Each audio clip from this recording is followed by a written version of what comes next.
How to add EBT card to Sam's Club? Well, so first of all, you have to visit a store, at a physical store. It is always available in your nearest location, so you can just visit there by using their website or application.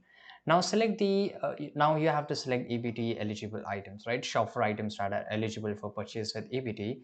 This typically includes food and grocery items.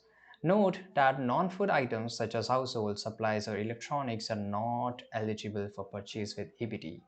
Right? Once you have selected all your items, proceed to the checkout counter. Inform the cashier that you want to pay with your EBT card. Now here, swipe your EBT card through the card reader, enter your 4-digit PIN to complete the transaction. Confirm the amount being charged to your EBT card and complete the transaction. So it's exactly like how you do with your credit as well as your debit card. This is how you can just use it.